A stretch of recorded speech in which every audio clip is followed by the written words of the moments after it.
Thanks so much, Martin. It's wonderful to be here. It also occurs to me that quite a lot of you might be thinking about football.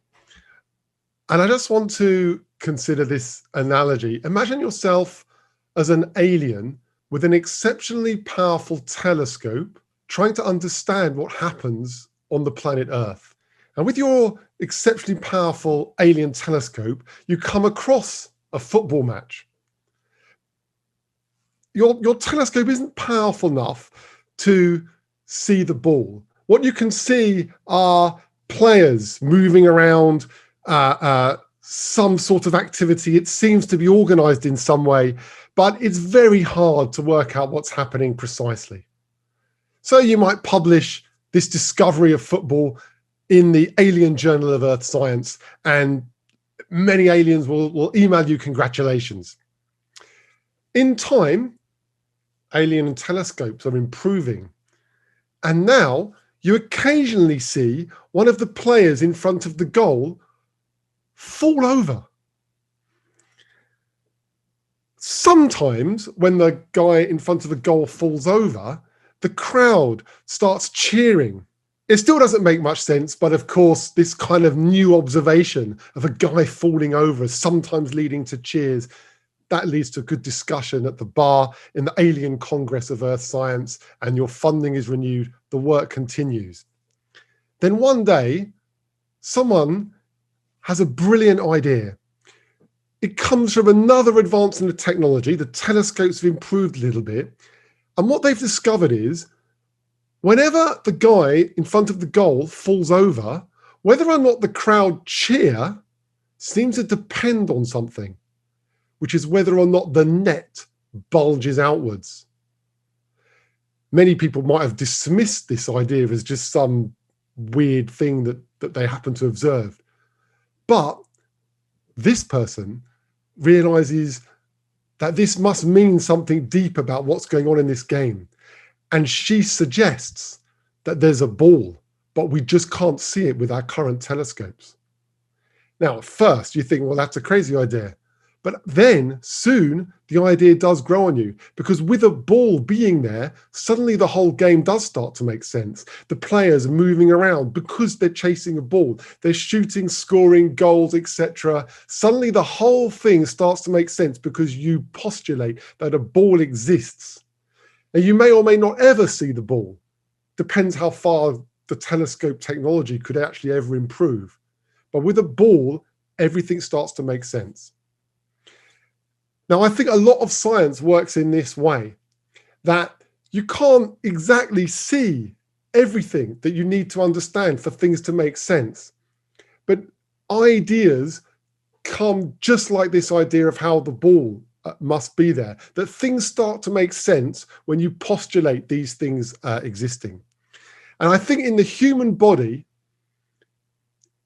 everything is kicking off. So, of course, some things about the human body we can just very easily see, perhaps by delving a bit beneath the skin, the bones, the structure of muscles, things like that. But right now, through a series of technical revolutions, many, many, many aspects of how the human body works are simply exploding.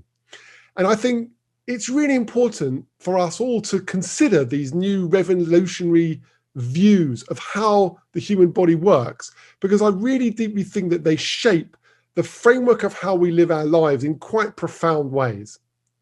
So in this book that I've written about this, The Secret Body, I've talked about 6 levels at which technologies have given us entirely new views of what the body is. So I've talked about the cell, the embryo, our organs and tissues, the brain, the microbiome, all the bacteria, fungi, and viruses that live in us and on us, and the overarching codes that are emerging about our genes and other patterns in our biology that relate to who and what we are.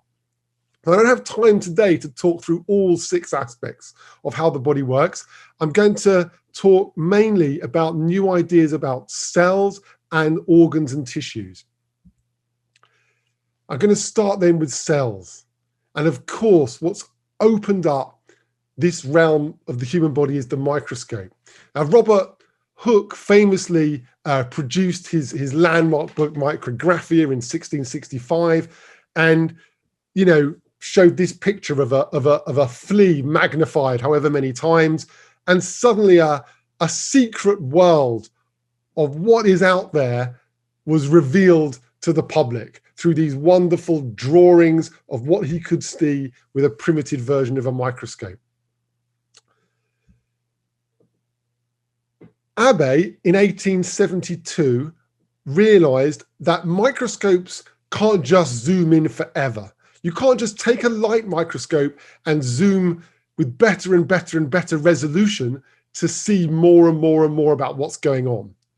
And in a mathematical notation here, written in stone on a memorial to Abbe in Jena, where he worked, is a formula which tells you how good a light microscope could ever be.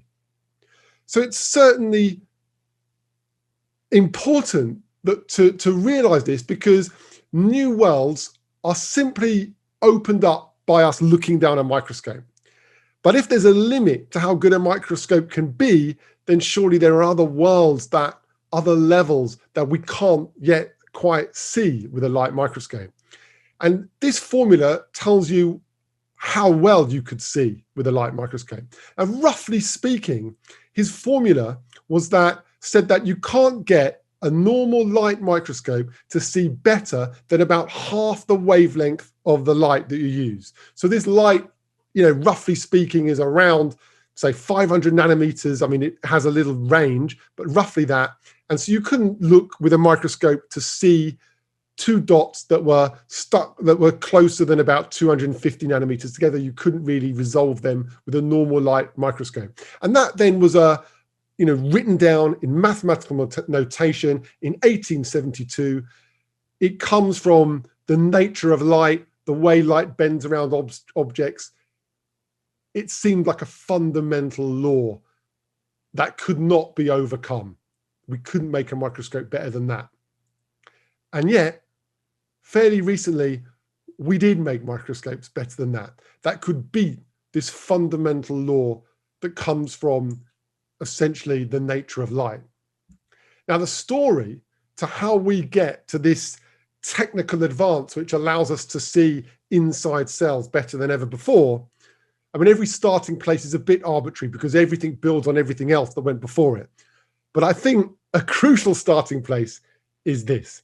This is Osamu Shimamura, a Japanese scientist who was working in Princeton University. And this is a photo of him with his family, his wife and his two children. And together, they traveled in the 1960s to the San Juan Islands, 90 miles north of Seattle, to go and collect some jellyfish.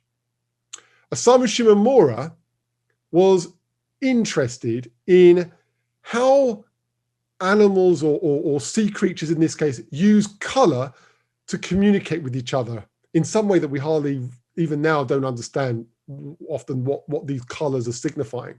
But he wanted to understand the basis by which animals and sea creatures can create magnificent colors. So he traveled to the San Juan Islands with his family to collect these jellyfish. And they worked hard. Here's another photo of them with many other friends and colleagues that were helping catch all these jellyfish. And I got this photo from his daughter. Osamu Shimamura died, I think, 2018. And so it's his daughter who I spoke to, the young, cute girl here who gave me this photo and told me about these stories. They're collecting jellyfish every morning from 6 a.m. People would often say to them, wow, what are you doing with these jellyfish? How do you cook them? They weren't cooking them. They weren't going to eat them. They were doing scientific research with them. But they would catch these jellyfish. And Osamu's daughter told me that, he was a very particular kind of scientist, Osamu Shimamura. He wouldn't go to the stockroom of the labs and buy the stuff he needed. So, for example, he needed to filter out something out of the liquid from the jellyfish. He wouldn't go to the stockroom and buy the right kind of filter paper.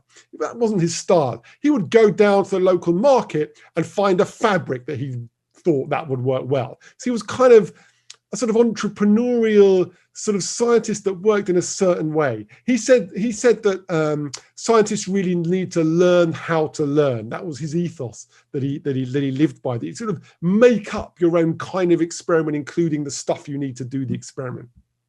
This was the jellyfish that he was after, that they were all catching. And you can see that on the rim of the bottom of these jellyfish are these cells that glow bright green. And in 1962, Osamu Shimamura identified the protein molecules in those cells that make those jellyfish glow green. 2 proteins were important, and one of them became especially important to pretty much all of biological sciences, and that's called green fluorescent protein, GFP, that some of you who are involved in biology would of course have heard of. That was in 1962 when GFP, this green fluorescent protein, was first identified. Now, the story moves to New York in 1989.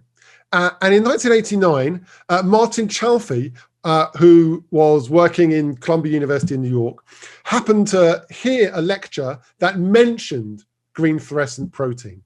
And suddenly, a light bulb came on in his head, and he realized that this could be hugely important in his work, because he wondered if GFP, the jellyfish green protein, could be used in other animals or sea creatures or other organisms to make things glow green. And he started thinking about all kinds of experiments that he might be able to do if he could get hold of this green fluorescent protein from jellyfish. Those were the days well before the internet and Wikipedia and any other place you might normally start once you had an idea. And he had to, of course, start phoning people. One of the people he telephoned was a guy called Douglas Prasher. And Douglas Prasher was already sort of on that track of thinking, in the sense that he was working to isolate the gene that encodes for the green fluorescent protein in jellyfish. So Martin Chalfie spoke to Doug Prasher, and Doug said, yeah, when I get the gene, I'll send it over to you, Martin, and then you can do the experiments you were thinking of to see if the gene would make other things go green in other animals. But they lost touch, essentially. You know, it's a bit of a long story, which I detail more in my book, but essentially they lost touch, and nothing much really happens for another few years, until in 1992, Martin Chalfie sees the paper from Doug Prasher where he identifies the green fluorescent protein gene. Martin gets back in touch with Doug and says, hey, now you've got the gene, right? Send it. And Doug says, oh yeah, sure, send over the gene. So Doug sends the gene to Martin. Martin now passes that on, gives that to Gia Uskirchen in his lab, who was a student in his lab at the time.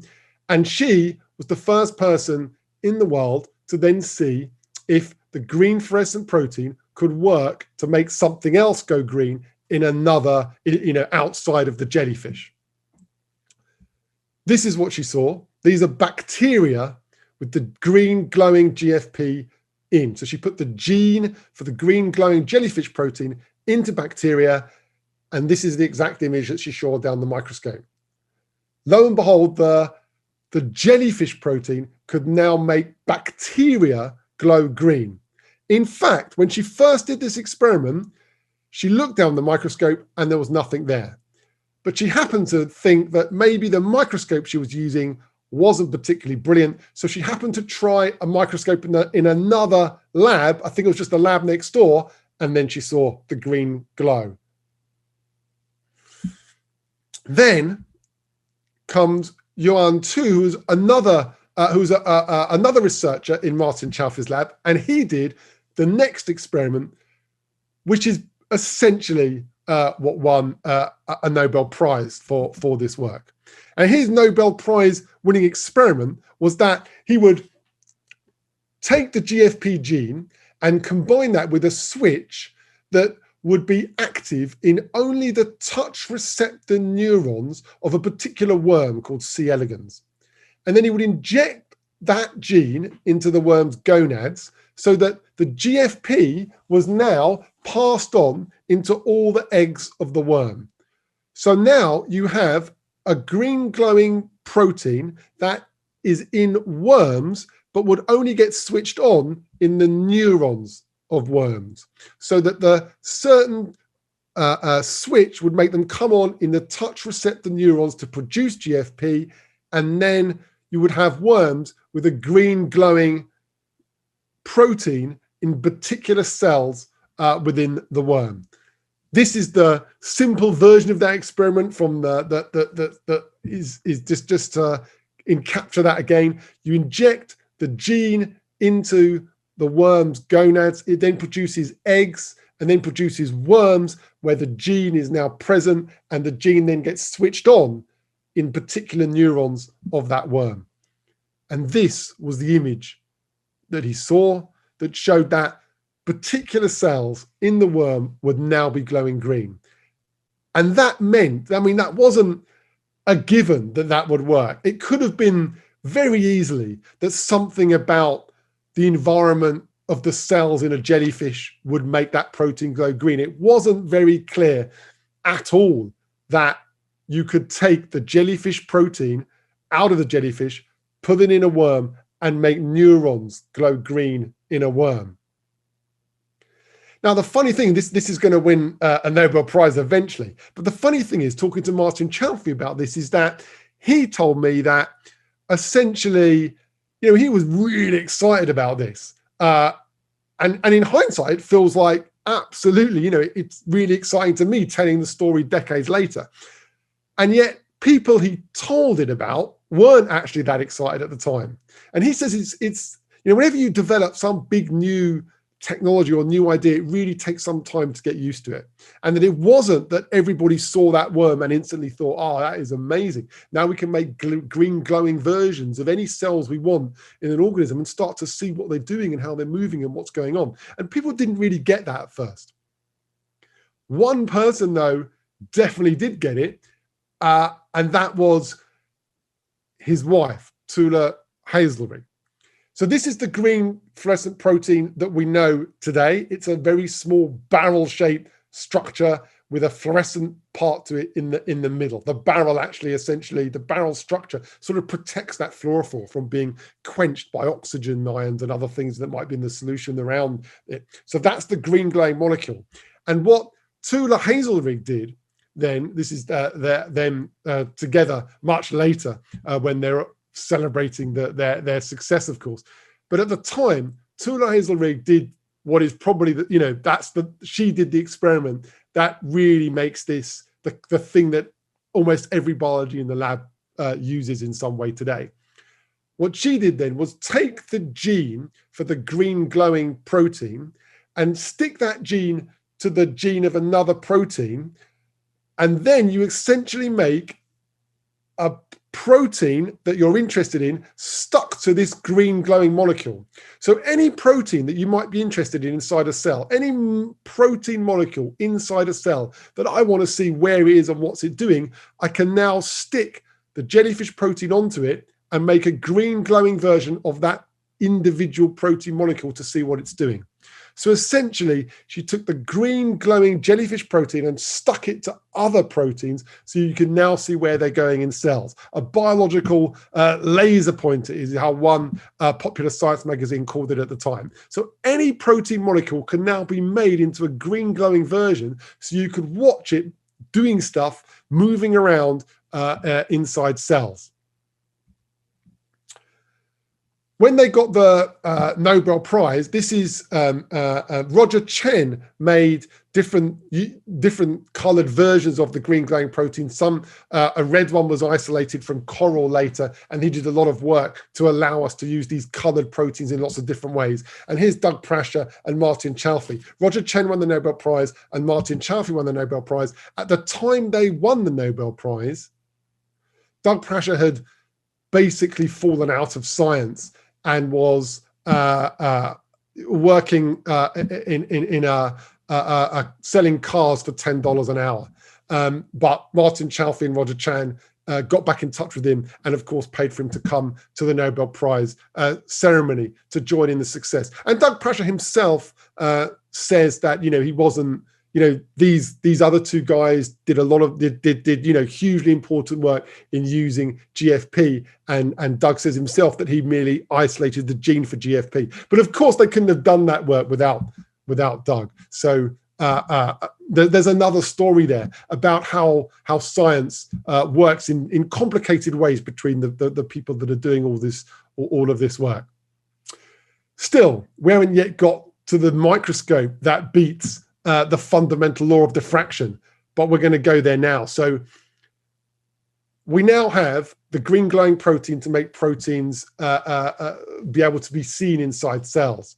And the next part of the story involves Eric Betzig and Harold Hess. So Eric Betzig is here in the blue shirt, and where his journey might be said to begin was that he had a long successful career initially working in microscopes, working in the Bell Labs, but he was quite disgruntled with science and the slog of it. It's hard to keep going, and there's a lot of pressure. He quit Bell Labs, and at the time he was walking unemployed with his daughter in a stroller when he had the idea for a new kind of microscope, a microscope which might be able to beat this fundamental law of physics that could see better than ever before. So he published the idea of the microscope, but just basically left it at that. He then met up with Harold Hess, who was his friend from his days working in Bell Labs, and they were discussing together, what their life was about, where they were going, what they were doing, and they realized, they do like science. It is fun. It is good to it's hard, but it's good to keep pushing up against what's still there to be discovered. And they realized they still did really want to have an impact. But then what really got them going was Eric Betzig read Martin Chalfie's paper about using GFP. When he read that, when he saw that you could now use a green glowing jellyfish protein to pick out other proteins within cells, that was the moment that he decided he's got to get back doing science. And you know what? He should try building this microscope that he had an idea for. This is the microscope that the two of them, Eric Betzig and Harold Hess, built in Harold Hess's living room. They used their own money to buy stuff. They used some parts and bits that they got out of the garage from their days working in Bell Labs. Essentially, you've got bits of microscope here, a computer on a cardboard box. They built it in Hess's living room, Eric Betzig tells me, just because he wasn't married at the time and that would be a lot easier. So they're building this thing in Harold Hess's living room, and lo and behold, it does seem to work. But to prove that it really, really works, they obviously needed to look at actual biological cells. Now, the idea of Betzig and Harold Hess's microscope is essentially this. So with a normal microscope, what you're looking at here is a cell in the upper picture, and below is a sort of graphical example of a fluorescent blob of stuff that the microscope can't quite see. And what you do with Eric and Harold's type of microscope is that instead of lighting up all of the cell like shown here, you have a very low power laser that essentially makes just a few of the molecules shine at any one time. So then your microscope picks out sort of flashes of light where individual molecules are being switched on to glow green. So they're not all glowing green at once, just a few are switched on to glow green. And then although your microscope is limited by that fundamental law, so it can't see an individual molecule, it would see a big flash of light. But if you only switch on a few of the green molecules at one time, then you know that when there's a big spot of light here, you know that must have come from just one molecule. So you put a dot in the center where that molecule is. and then you do it again, flash of light, and then put a dot there, flash of light, put a dot there. So essentially, you get iteratively, you build it up. You take lots of pictures of the same cell at one time, then another time, then another time, just turning on a few of the molecules at each time. So they're flashing, going off, flashing, going off. And then you put a dot in the center of each flash to know there must be one molecule there. And you do that again and again and again. And now you build up a picture of where every individual molecule was. So this pyramid of dots would be blurred normally in the microscope to this big splodge, but you just make each dot switch on briefly, and then you'll be able to pick out each individual molecule. So that was their idea for building this kind of microscope. Now they needed a way to check this would work with living cells, and Eric thought of one person that might be able to help him, which was who was Jennifer Lippert-Schwartz at the NIH. And Eric, I tell the story in the book in some detail about how Eric then is coming to give a talk at the NIH, and he specifically asked the organizer of the talk to tell Jennifer Lippert-Schwartz to come to his talk, and it's really to the testament of, first of all, Eric's charisma and confidence in getting this to happen, and Jennifer's foresight to think, yeah, we better go and check this out. You know, he could be onto it. And remember, in Eric Betzig's own words at the time, you know, he was just a guy coming in to give a talk, and he was 40, he had no job, and in his own words, he had no prospect of a job. And then he's coming into the NIH to say, oh yeah, I've just built a microscope that beats a fundamental law of physics. You know, come to my talk and hear about it. So, you know, there's a lot in that, I think, about how great science can happen. So then they moved that microscope out of Hess's living room and put it in Jennifer Lippert-Schwartz's lab. This is a photo from her of the microscope they built now in her lab. And Eric tells me that this was a lot, you know, it was much nicer working in the living room than working in this lab in the NIH, but still they got it to work. And it really went quite fast at this point. It was only a few months and they got all the data they needed very quickly, enough data essentially to win Eric a Nobel Prize for the work. So that's the microscope. That is then how this kind of instrument might look today. Very sleek, of course, like Zeiss, Nikon, the big manufacturers of glass lenses and microscopes now make these commercially available, and you know they can cost around £1 million to get the latest version of these kinds of microscopes. Very different from the version that Eric and Harold had in their living room. It wasn't that Eric and Harold were the only people on this. There were others too, which I don't have time to talk about in detail, but I do discuss that in my book. So there were a lot of people, a few other people with similar ideas, and there were also other scientists with other ideas of how to beat that law of diffraction to create other kinds of microscopes that were, essentially equally as important as this one. But this is just one of the stories I can tell in the time that I have. And then this is now quite revolutionary in how we see cells, because every time you go with better and better resolution, just like when Hooke suddenly shows you the magnified version of a flea, now we can see magnifying with more power what happens inside human cells. And this is Jennifer Lippert-Schwartz and Harold Hess at the Nobel Prize ceremony in 2014. And one of the things Eric said to me about this, which I think is nice, is that he was happy for me to win. And if it was the other way round, I'm not sure I could be so generous.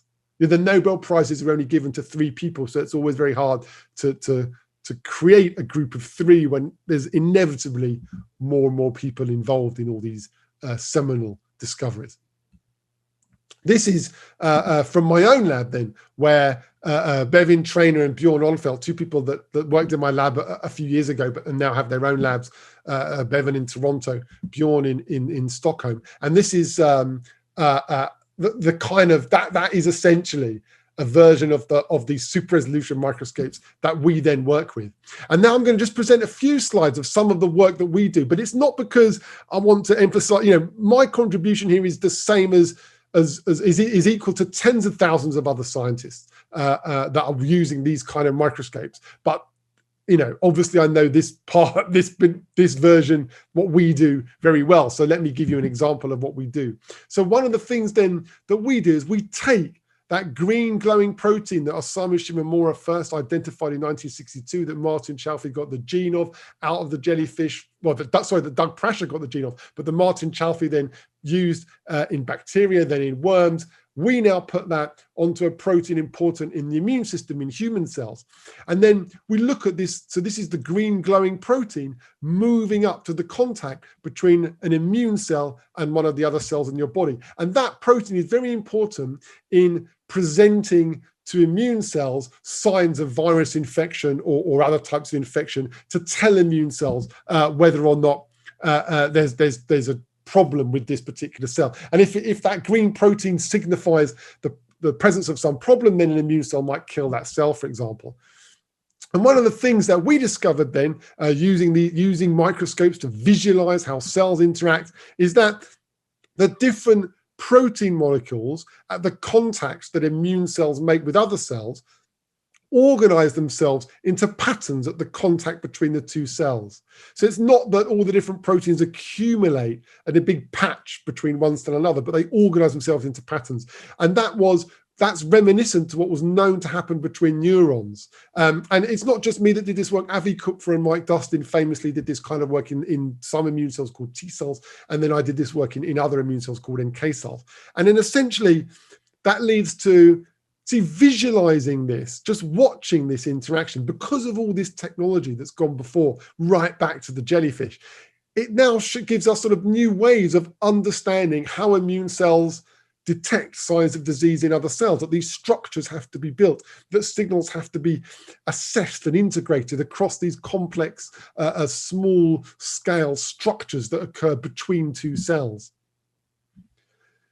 And one of the things that happens then, if an immune cell is going to kill a cell, let's say an immune cell has stuck to a cancer cell, then essentially this is now looking, what you're seeing here is the front face view of an immune cell sticking onto a cancer. If you were a cancer cell and you were being attacked by an immune cell, you would be facing into this, which is essentially just under the membrane of the immune cell, is this elaborate structure that's called an actin meshwork, which is it's like a sort of cytoskeleton of the cell. It's the thing that changes to allow cells to move and give cells their shape. And it's a very dense network, lines essentially, of protein molecules called actin. And if this immune cell was going to kill the cancer cell, which is you looking at this, then packets of toxic molecules would move from inside the immune cell, so from behind the screen, they would move up through this meshwork of actin and then release their contents to then, which would be toxic, and then you would then die as the cancer cell. And so what happens for that process to occur is that these actin lines have to move apart to allow the toxic molecules to come out of the immune cell and kill the cancer cell. And we could only see that happening. We only discovered that happened with other labs as well, because of these new kinds of microscopes that could see this rearrangement of that cytoskeleton of a cell could only be seen with microscopes that beat the fundamental law of diffraction, super resolution microscopes. So this is just to show you what this kind of analysis looks like. So in these pictures, we've colored in the space between each of the lines of actin. And then when the immune cell is switched on, the colors change because the lines move apart to allow toxic molecules come out to kill the cancer cell. So essentially, this is the actin mesh. And when the cell is activated, the lines move apart then to allow the toxic molecules to come out and kill. Now, multiple myeloma, of course, affects many people. And one of the drugs to treat that is a drug called lenalidomide, or its trade name is Revlimid, made by the company Celgene, now owned by Bristol Myers Squibb. Essentially, it's a derivative of thalidomide. Now, thalidomide, you'll know, caused one of the most terrible tragedies in all of medicine when it was used as a sedative to pregnant women, and any number of people and babies suffered from that. But it was also observed anecdotally that there was some anti-cancer properties of thalidomide. And so a less toxic version of thalidomide was made called Revlimid, and that's now one of the frontline defenses against the cancer multiple myeloma. And in fact, it's the drug that's kept my own father alive for many years, who sadly has multiple myeloma. And we investigated then in my lab what does this drug do? Because remember, it was just seen that it seemed to have, this compound seemed to have anti-cancer properties, but it wasn't designed to do something specifically. So it was a bit, no one quite knew how it might work. And there are lots of ways in which the drug probably does work. But one of the things that we just observed it doing, again, something we could only see with these super resolution microscopes, is that when you treat the immune cells, natural killer cells, with this drug, then they tend to open up that actin mesh more. So if you imagine the actin mesh as all these lines, say like the inside of a tennis racket, then the lines move apart even more in the presence of this drug, which correlates with the natural killer cells, the immune cells, killing cancer cells more effectively. And they also secrete other molecules that boost the ability of other immune cells to engage the cancer cells.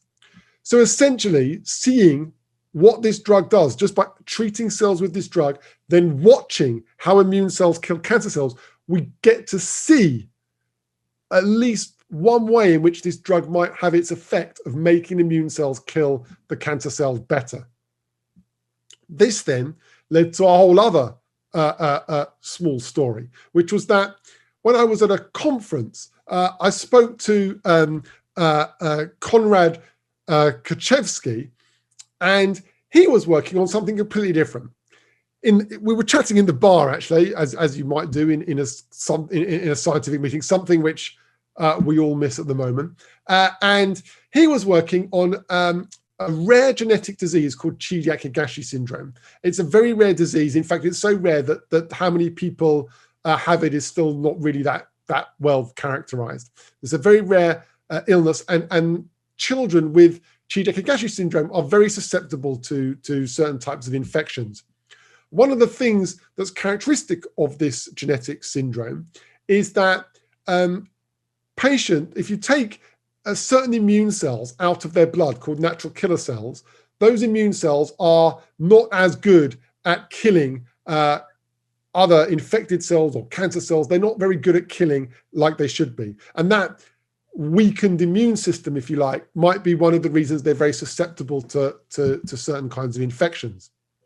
Now, Konrad, who was working at the NIH, told me that when he looked at cells that have this genetic deficiency that cause this syndrome, one of the things that he observed was that the packets of toxic proteins inside immune cells that are used to kill diseased cells, they look much bigger than normal. Now, he didn't really know why, but he did know that that was common both to cells from patients, and he made a version of that genetic deficiency in other cells. I'm sure that it showed that it then had that effect. It made these red splotches here on this slide, which are the toxic proteins in an immune cell. They're much bigger than normal.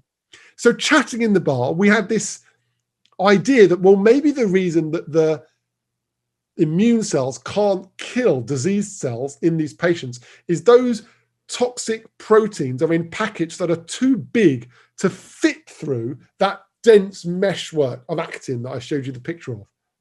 So what if we give them the cancer drug for the drug that treats multiple myeloma, which we just showed makes that meshwork open up even more? Then would the toxic molecules fit through much better? So could a drug from cancer be repurposed to help people with a particular genetic deficiency that makes these toxic proteins in bigger patches? And we couldn't use the drug deliberately in patients. I'm not a medical doctor. I do the kind of molecular detail of the science. But we could get blood from children, and Konrad Kuchevsky did this work with Mazida Said, an Ethiopian PhD student in my lab.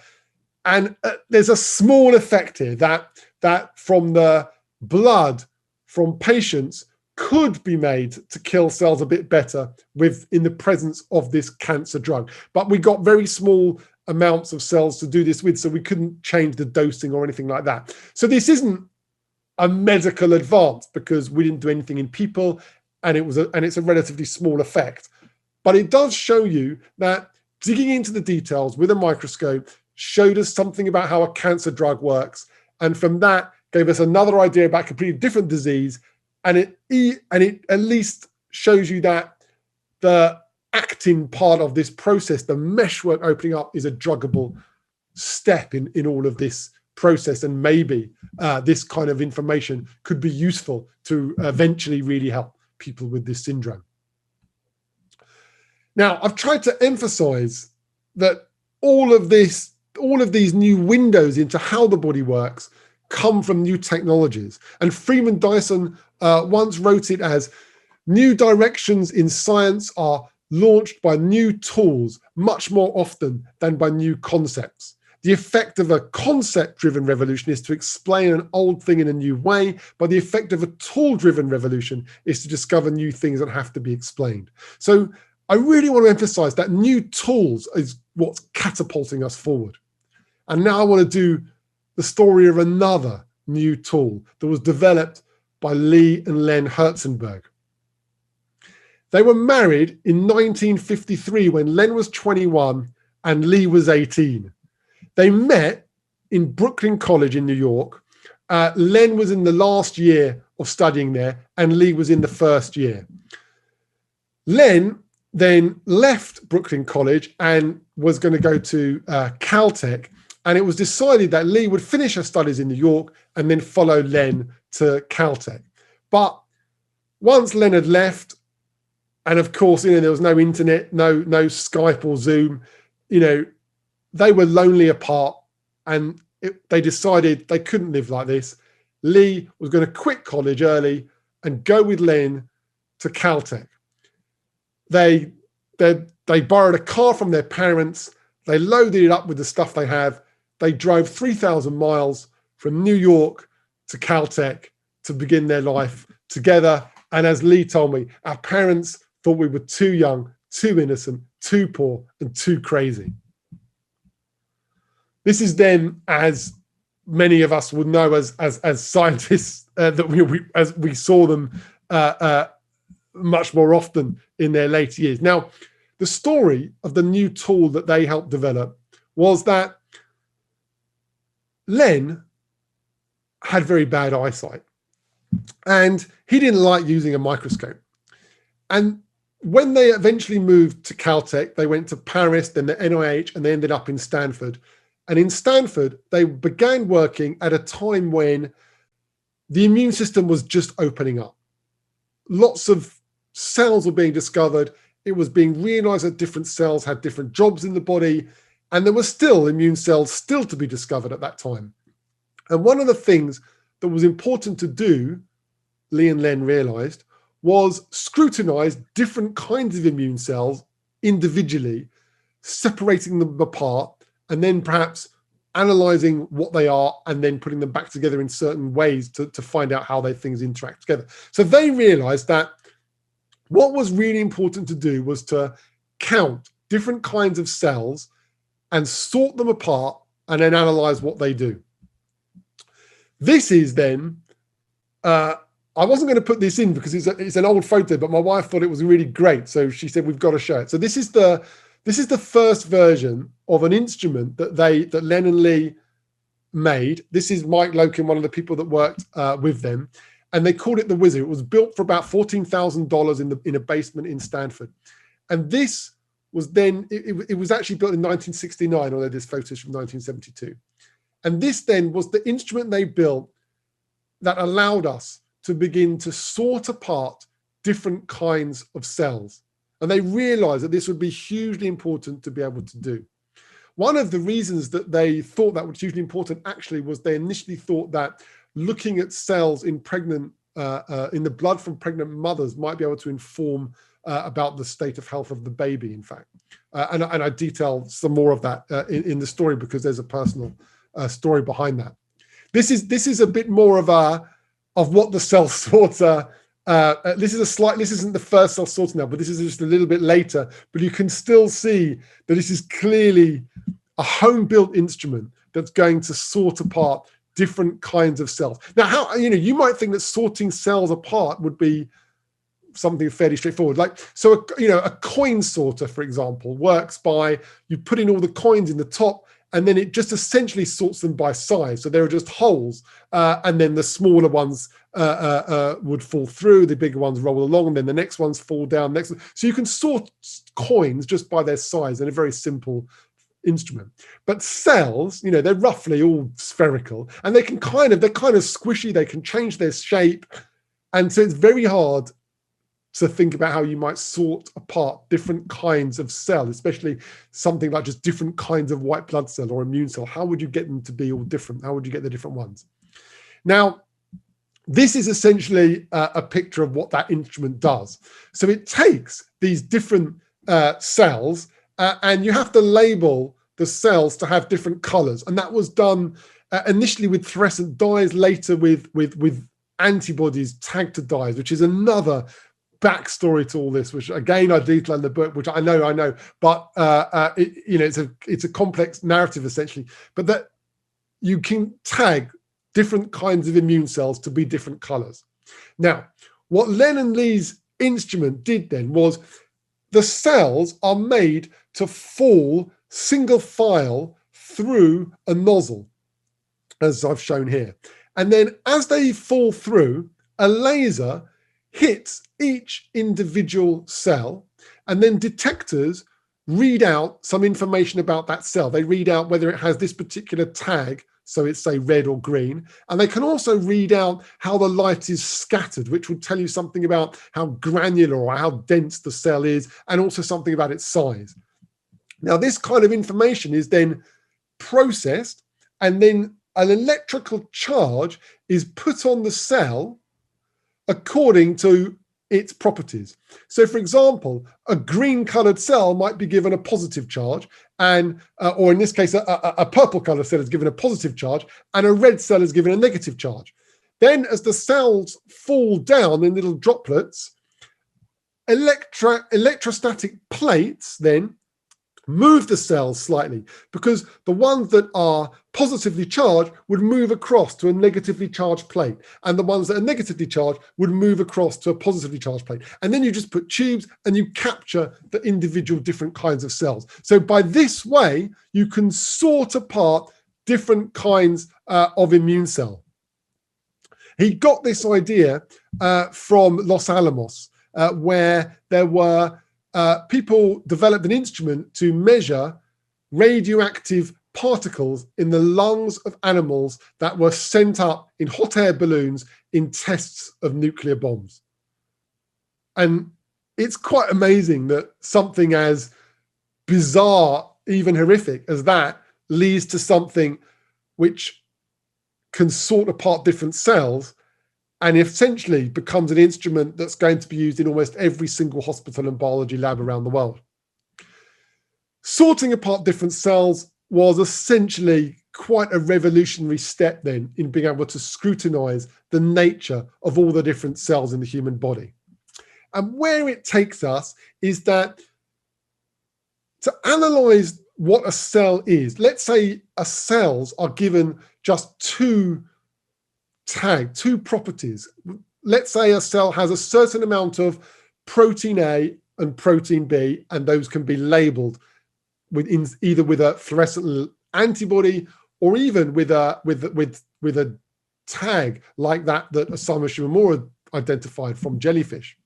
And then what you do is you can essentially take the level of protein in each of these two cells and use that as its coordinates. So on one line along this axis, we've got the amount of A that a cell has. And so each dot here would be a cell. So you have along the bottom, you have the amount of protein A that a cell has, and at the top, you have the amount of protein B that a cell has. And now you put every cell in its place with coordinates according to how much of A and B it has. And what you've seen here then is different kinds of cells. There are some cells that don't have A or B. There are some that have A and not B, and there are some that have B and not A. And as it happens here, there aren't any that have both. So from this kind of very rudimentary analysis about how much of one and how much of another one a cell has, you can now classify populations of cells. So this then becomes a really watershed moment in thinking about deeply what different cells are. I mean, obviously a neuron looks different from a red blood cell, but most cells on the face of it do look quite similar. And we have to scrutinize which proteins are in each type of cell to understand what they do. Remember, every cell in your body has the exact same set of genes, your genome. So what makes a cell different from another cell, a neuron different from an immune cell, are which proteins it has, which is essentially the same as saying which genes it's using, because genes are used to make the proteins. So a neuron will use some out of the 20,000 genes to make the proteins it needs to become a neuron. And an immune cell will use a different set of the 20,000 genes to make the proteins it needs to become an immune cell. Now, this has become truly an explosive area of science, because where Len and Lee were just looking at the level of A and B and plotting them like that, now we can look at essentially which of all the 20,000 genes a cell is using to be the cell that it is. And we can plot them. We can't make a graph with 20,000 different coordinates, but essentially a computer can analyze that in the same way, roughly speaking, and can create clusters of cells. So this is an example from my own lab where we looked at a particular type of immune cell, a natural killer cell, out of blood, and we started to analyze what are all the different genes that are in these cells being used. And then the computer then plots different clusters of cells. So on this graph, all the cells that are blue they're using very similar versions of genes. All the cells marked in pink are using a different set of genes that are also quite similar.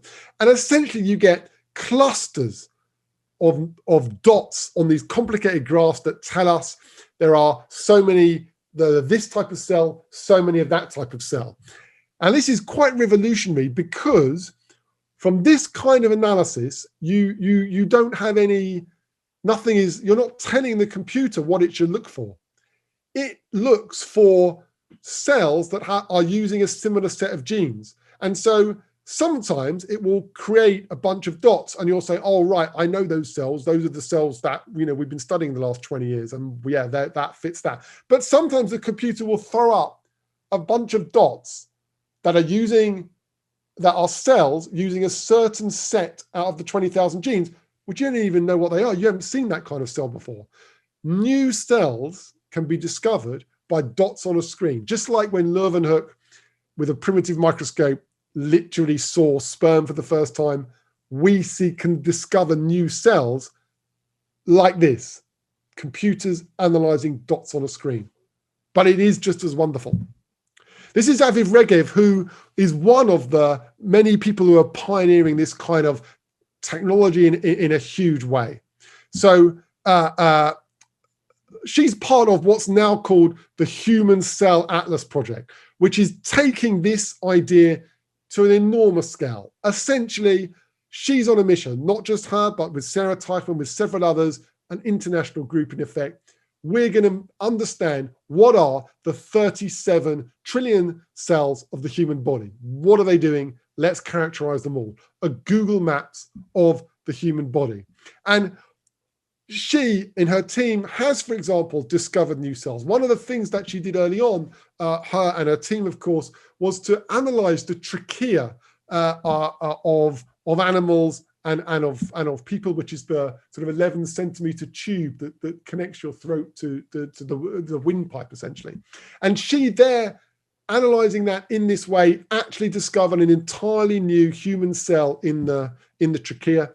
And what's more is that the cells she discovered one of the genes that helps define that it's a new cell is it uses a gene that is known to be altered in cystic fibrosis.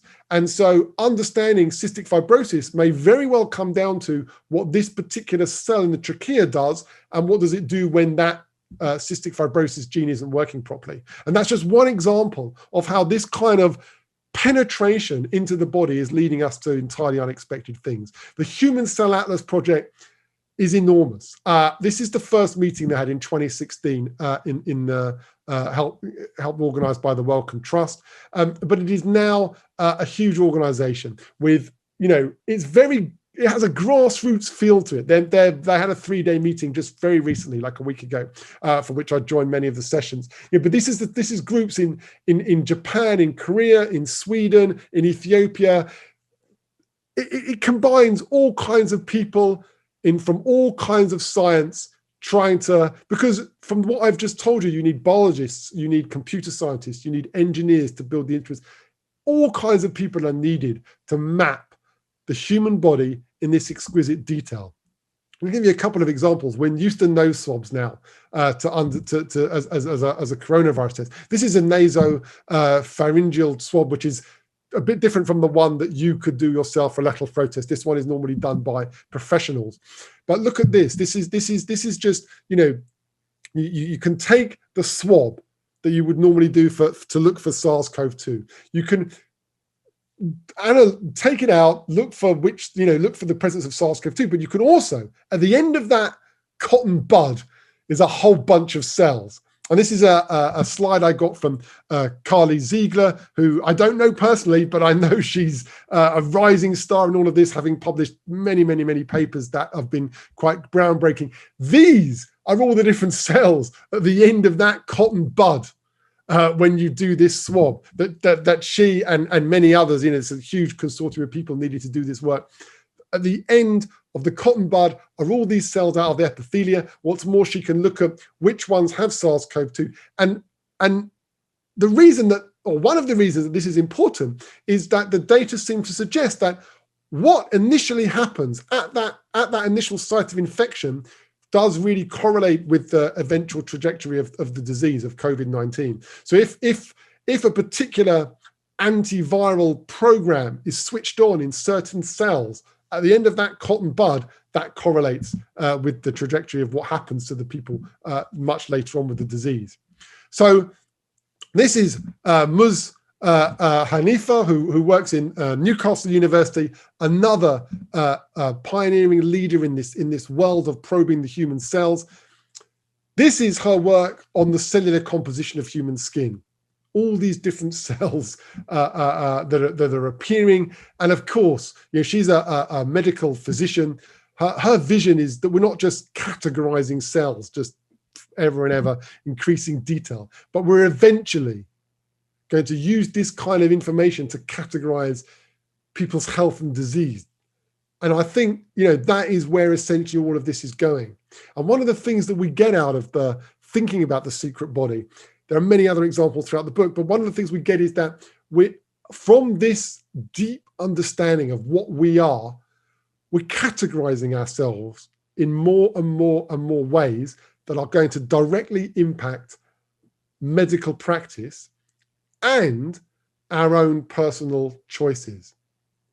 Eventually, you are going to have this kind of information about you at your fingertips, or a physician is, and you are going to have to make personal decisions, given that you may or may not be at some level of risk to some sort of disease at some point, and are you going to do something about it?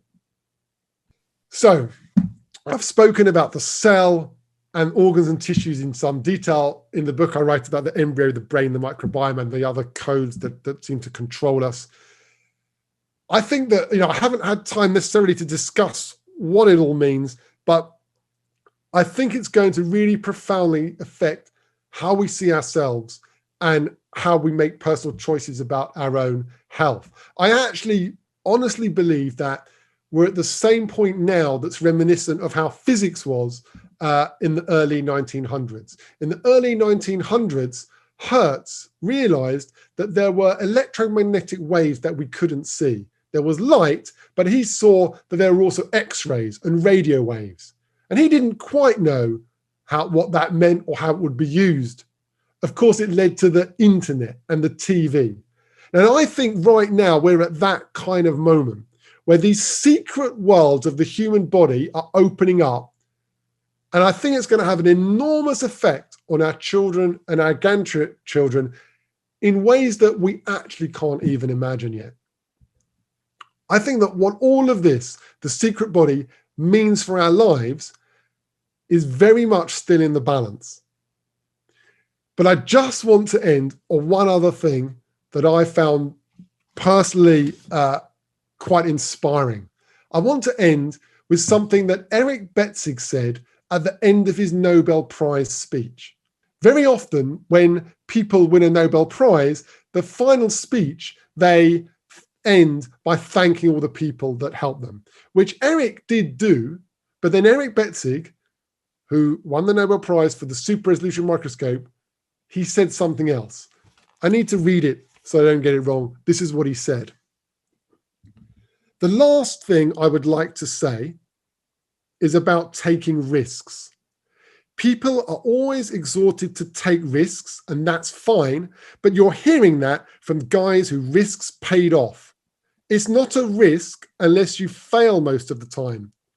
And so what I'd really like to do is I'd like to dedicate my talk to all of the unknown people out there in any walk of life who have gambled their fortunes, their careers, and their reputations to try to take a risk, but in the end failed. I'd just like to say that they should remember that it's the struggle itself that is its own reward, and the satisfaction that you knew that you gave everything you had to make the world a better place. Thanks for listening.